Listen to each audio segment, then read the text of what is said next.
G'day guys, the old mate Big J here. Welcome to another edition of Aussie Boxing Talk, the show that literally punches you right between the fucking eyes. First and foremost, congratulations to the Brisbane Lions. They have won a back-to-back premiership. The first team in AFL history to win two back-to-back titles.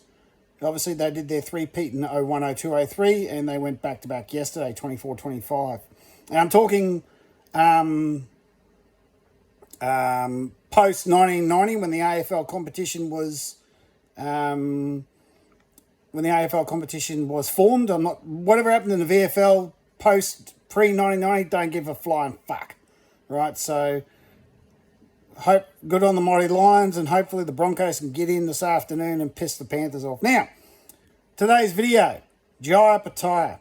Now, this is going to piss a lot of people off, or piss certain people off, and personally, I don't give a fuck, because I'm not here to make you motherfuckers happy, right? The question I want to ask, now remember, this is a question, this is a hypothetical. So at no point is this actually an attack on Jai Opeatia. And all you fuckwits out there, and you guys know who you are, that think I'm hating on Jai because I'm asking a question, there's a difference. Asking a question is not hate speech or hating on someone. Making a statement is. I'm asking a question. Here's the question.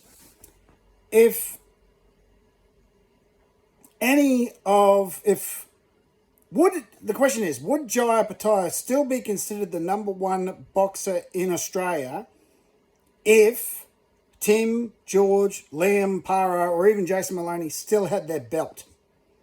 Because as far as I'm concerned, Jai Opeatia is the number one fighter in this country by default, because he's the only male fighter that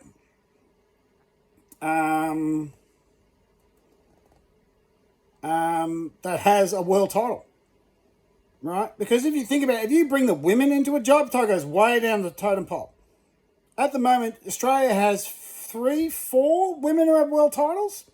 Shay Keneally, WBA light heavyweight title. And I know you can't, before you will start coming at me, I know you can't compare women's boxing to men's boxing, but look at the facts, right?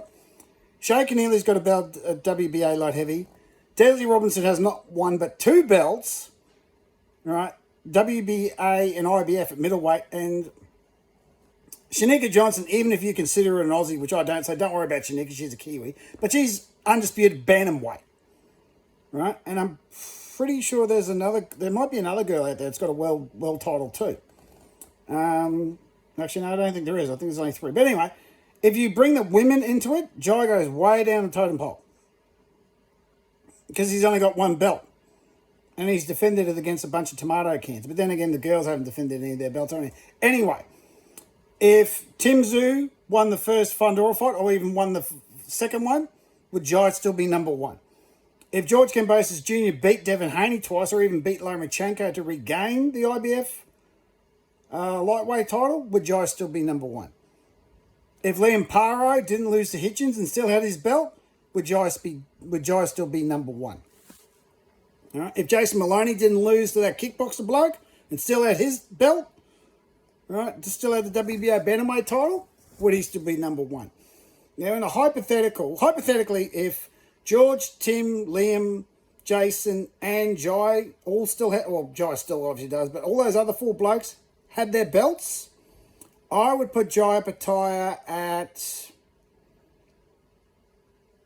number 4. I would put, if George still has his belt, George would still be number 1. If George was still undisputed champion, he would be number 1. No buts and maybes. I don't think anyone could refute that. George would be, and he'd be on the pound for pound list. He'd be on the pound for pound world pound list if he was undisputed lightweight champion. No buts and maybes about that. Then let's say if everyone won their last world title fights, okay? So, if George beat Lomachenko, I would put George at number 1, because he beat Lomachenko, right? If Tim won the second match against Fundora, I would put him number... No, I'd still put him at number 3. If Liam Paro beat Hitchens, right, I would put him number 2. So and Jason Maloney, I'd still put him down the totem pole because beating a kickboxer ain't no big deal. He should have beat him easy. So it would be George, Tim, Jai, Liam. No, actually, I'd put... Liam, Jason. I'd put Jai at number 3. Right? I'd put Jai at number 3. And I think that's fair. Because, to be fair, how many A-grade wins have you got? If George beat... Let me check out that's an A-grade win. He goes to number 1. If Tim beat Fundora, I still class Fundora as a B-grade fighter, but now I think he's going to be extremely hard to beat. So, because you remember, Jai beat an aging Bredis twice and struggled with him. So you'd have to put Jai down the podium a little bit because remember, Bredis was not at his peak. At his peak, Bredis would have destroyed Jai. So, actually, number 4. George, Tim, Liam, Jai, Jason. I think that would be... I think that's where it would be if all those guys still had their belts.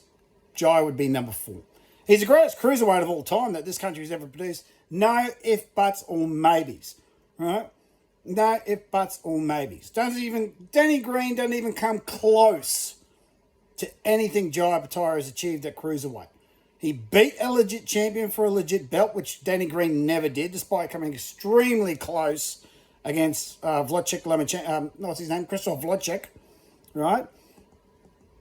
Danny was winning every round of that fight and got knocked out in the 11th round. Doesn't matter. You got caught. Didn't win the fight.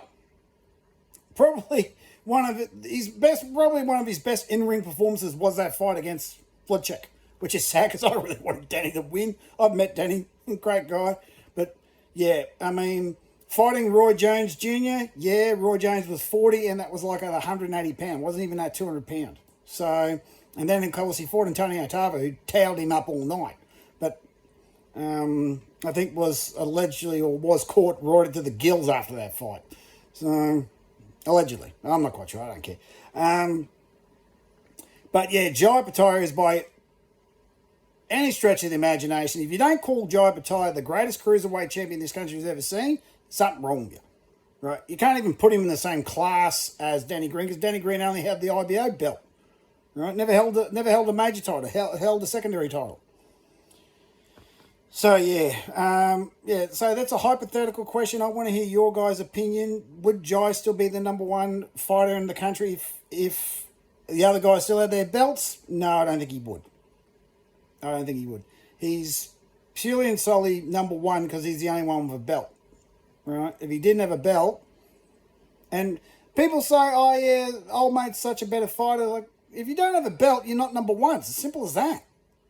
I mean, you know, that's why, look at the pound for pound list. Who's the top 5? All the guys are undisputed champions. Usyk, Crawford, Inoue, Bivol.